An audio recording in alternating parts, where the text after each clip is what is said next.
What's up? It's your girl Megan, and today for the thumbnail, I'm gonna look cool. Wow. And I'm also going to talk about my techniques for how you can win business competitions. If you haven't already seen my video on strategies, I recommend you watch that video first because these techniques aren't going to be very useful if you enter the wrong competitions for you. And if you haven't seen any of my videos, here's some background on me and why I hope I'm qualified to be giving this advice.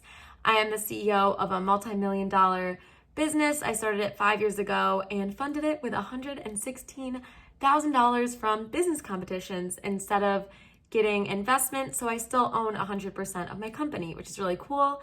And I'm making these videos so that people who want to start their own business can do it on their own and can find more time to grow their business and spend less time worrying about investment and where the money's coming from. For techniques, I'm gonna start with ones that are talked about the least.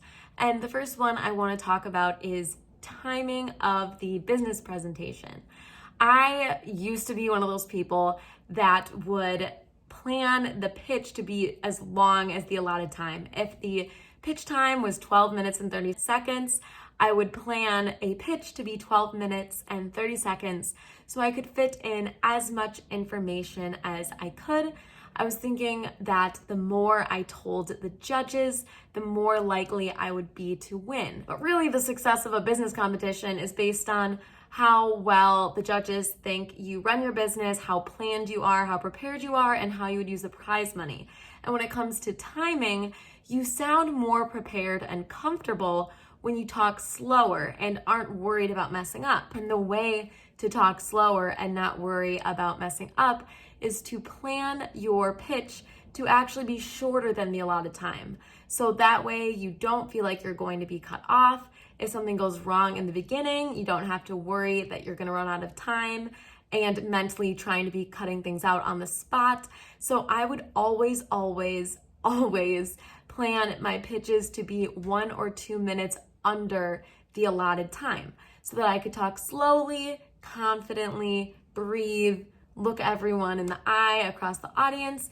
And ultimately, I think that gave me an edge when it came to the competitions, because when you talk slower, the judges are going to remember more of what you say.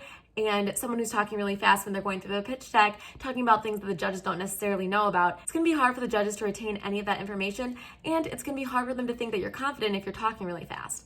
So it is really good for you to plan your pitch to be under the allotted time. So that is tip number 1. An added benefit for planning your pitch to be under the allotted time is that it might give you extra time for Q&A, which is questions and answers. Usually pitch competitions will say 10 minutes for pitching, 5 minutes for Q&A, and if you pitch under the allotted 10 minutes, you actually get more time for questions and answers. And the reason why questions and answers are so important is because the judges are going to vote on who they are most certain about. Let's say the judges are stuck between 3 competitors. And since they're comparing apples to oranges, let's say an app, a food business, and an education service, it's really hard to say who is more prepared, whose product is better, because they're comparing them across different industries. So not only are they going to think about confidence, but they're going to think about what questions are still lingering in their head. So let's say that the judges are really concerned about your patents, your staff, and what you plan to use the money for. Let's say contestants A and B fill the entire pitch time and they only have room for 1 question. So the judges understand what they need for patents, whereas contestant 3 answers all 3 of the judges' questions and doesn't leave any questions in the judges' heads. So when the judges are deciding on the winner, they'll say, oh my gosh, these 3 are tied when it comes to presentations. They met all of the judging criteria. They were confident, they were exciting, but I don't actually know if these 2 people have good staffing plans, and we never found out how they'd use the money. So what if they don't have a plan? We don't know. You want to be the person that they know the most about. And so having a shorter pitch time will allow you to leave more time for questions and answers. And this brings me to the second technique, which is to seed the Q&A. And what this means is you plant little seeds in your presentation deck that will guide the judges to ask specific questions when they get to the Q&A portion. So an example of this is if there's nothing about patents in the rubric, and I have like a cool explanation of patents and trademarks and what I'm gonna do, but I don't have time to put it in my presentation. During the presentation, I'll be like, hey, phase one of the company was to get all of the IP in order and get all of the regulatory things taken care of. Phase two was all of this growth and marketing that I talked about. Phase three, we're gonna go into new stages of product development. And stage four, we're going to expand into different markets or something like this. And then when you get to Q&A, you know that the judges are going to be like, wait, you have explained this. I kind of want to know what that looked like. So they'll ask, they'll be like, oh, what is your patent strategy? What is expanding into new markets going to look like? And when you see questions like that, you can have slides ready at the end. So what I would do is someone would say, oh, so can you tell me a little bit about your IP and trademark plan? And then I'd be like, click, conveniently, I have already made this slide anticipating your question. Answer, answer, answer, next question. And then the next judge will say something like, oh, so you anticipate going into new markets. What does that look like? And then I'd be like, conveniently, I have a slide for that. Here is a timeline because I know I'm not going to do that this year, but this is what the next 3 years look like. And then you kind of get to give judges these extra explanations. It's very thought out and put together because I know personally, if I don't have something planned, I tend to ramble, as you may have noticed. And so I really think that seeding the Q&A is super important, not only for your confidence, but for your score and ultimately winning these business competitions. And an important reminder about this is if you're going to create extra slides at the end of your presentation, just make it 2 or 3. If you don't use them, that's fine, but having 2 or 3 is better than leafing through 15 slides and be like, I have one of these slides definitely has to do with what you're asking about. It would look a little too chaotic. Technique number 3 is very obvious. I'm sure people have told you this before, but follow the scoring guide. Typically, there's a scoring guide posted on the competition website. It might be sent out in an email. Please, please, please read the scoring guide and make sure to match your presentation to the scoring guide. Because if you don't touch on one of those points, you're going to get a 0. And if you kind of touch on one of the points, you'll get a 2 or 3. People really don't give 1s because they're too nice. And then if you do a really good job, you'll get a 4 or 5. So if there is a scoring rubric or sheet available to you, read it and adhere to it. Don't just write a presentation that you think sounds cool, because that will not help you with your scores and ultimately winning. Technique number 4 is to remember that the judges are not scoring your idea. They are scoring the idea plus the market plus your capability to bring the idea to the market and make money. And I say this because I've seen way too many people give a pitch that just says, wow, there's a problem in the market. Wouldn't this be a great solution? This solution would make a ton of money. The end. Which may be true, but even the most profitable of ideas will go down the drain if there's not a good enough team behind it. Someone will inevitably copycat it, it might not grow quick enough, and a better solution will come out on the market. There is a variety of situations where it matters what you're able to do. Additionally, on Shark Tank, they're notorious for saying, what's gonna stop me from taking my gajillion dollars and making this better and faster than you? And you just have to be prepared to answer that question. And so what I always like to do is throughout the presentation, say what I've already done. Like, hey, I built this prototype. I interviewed these customers. I got these sales, just so they know that I'm capable of actually building something and growing something. And then I also have a very specific plan for the future so they know that I can continue that growth.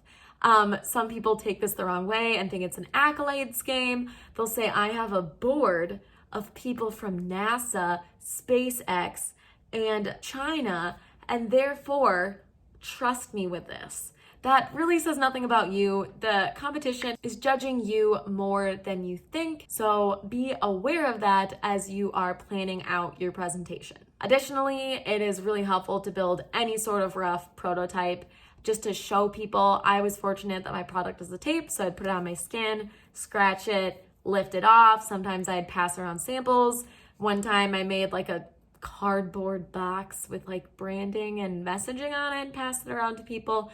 Just anything that shows that you have or can put in the work to make this happen. Piece of advice number 5 is Mambo number 5. Wow. Piece of advice number 5 is to use an emotional intro and make it relatable to your judges. So I was super fortunate that the company that I was passionate about was helping people with diabetes, and so that is already an emotional topic, but honestly, and I had pictures of me and my friend Jessica growing up to show that it was personal to me, which was an added touch. But if I'm being honest, not all of my judges had diabetes. Most of the time, none of them did. I find that women run into this all the time, where all of their judges are men, and they think, I'm pitching to men, no one will ever understand me, the world is against me. You kind of just have to take this information for what it is. If you have a company about diabetes like me, and none of your judges have diabetes, you have to explain it to them in a way that they understand. If your judges are all men and you have a product for women, you have to explain it to them in a way that they'll understand. I knew that my judges likely wouldn't have diabetes, but I knew that they would likely be adults and possibly parents or aunts or uncles or something like that. So I would frame diabetes by saying, imagine if you had to tell your child that they were insulin dependent for the rest of their lives, that it wouldn't go away. And then when I talked about having a solution that made things more fun and easier for kids and parents, it made sense. Even though none of them had diabetes, the judges still understood the context of why my product was so important to me and my customers. In a different instance, when I went to Harvard to present, and I guess this was kind of a weird assumption, but I just changed all of my pitch deck to metrics. I would say, these are my KPIs. This is how I've grown my customers. This is how I've grown on my marketing channels. These are my plans for growth. This is my customer retention rate. I literally screenshotted all of the metrics from Shopify, and I won with that. So I just always read your audience. Look at who the judges are ahead of time, see if they've been on any boards, see what they care about, and then make something that would really speak to them about things that they're interested in or that they identify with. And advice number 6, and the final piece of advice, is to record yourself speaking before you present in front of the judges to see what presentation quirks you have. And this was extremely useful to me because whenever I presented, I would get nervous and I would always play with my hair. I'm fascinated that I have done all of my YouTube videos with my hair down. Another thing that I would do is I would always do this with my hands. When I was explaining things on every beat, I would just open and close my hands. And that was the only gesture that I knew how to do. And so watching my videos was super informative for me, and then I could practice my gestures. Something I learned from that, and I actually, for the Minnesota Cup, was paired with a presentation coach. I don't know if she taught me this or if I learned it on my own, but if she taught me this, thank you. But something that I like to do is scan across the room when you're talking so that you look at everyone at least once so they feel like you're talking to them and connecting to them. There's a very common practice that says look at a point like up at the ceiling or across the end of the room, but talking like this just looks super weird, and talking just off at no one kind of makes you look, I'm doing the thing with my hands again, just makes you look like a robot. And I find that I'm more comfortable and the audience is more comfortable when I'm actually looking at different people as I'm talking. And it's kind of just like keeps you in the moment, which I appreciate.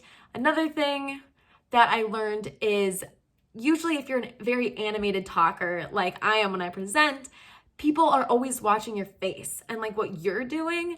And if you have really important items on your slides, you want to motion at your slides when you're talking about them. And typically what I would do, I don't know if this is bad practice, but I would always look at my slide when I was talking about it, because when you're turned away from people, they're less likely to look at your face and more likely to look at your slide.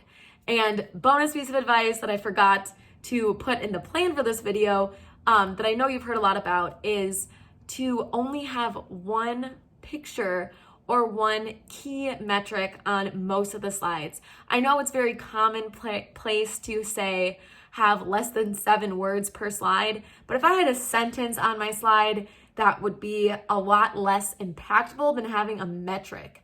Like, instead of saying like, we have 50,000 customers, it's always better just to say 50,000 customers, because people aren't going to remember so many words, but they'll remember the big metrics and pictures that you put up. Like, here's a picture of my product on an adorable child. They won't forget that. Here's a picture of me prototyping. Instead of saying, I prototyped in 2015. In 2016, I incorporated. It's like, that's so boring. No one's going to remember that. Just give them a picture or a metric or a graph, you know, like don't make it so complicated, because then it'll just be easier to digest and easier to remember. Also, sometimes I did 3 if like I have to show a progression or 3 different markets or 3 different metrics that are tied together. I'll show an example on the screen here. So I usually almost always just stuck to 1 or 3 always. Like, it was never more than that. It was never a sentence. Like, you're speaking sentences to them. Like, you're telling them words. You don't need to put the sentences on the screen. The screen is just a visual aid and something that you want them to remember. So that concludes my advice on techniques for pitching. If you need any specific pitch advice or want to do a digital Zoom pitch with moi, feel free to DM me on social media and I will see if I have time. Thank you guys so much for watching and can't wait to see you at the next video.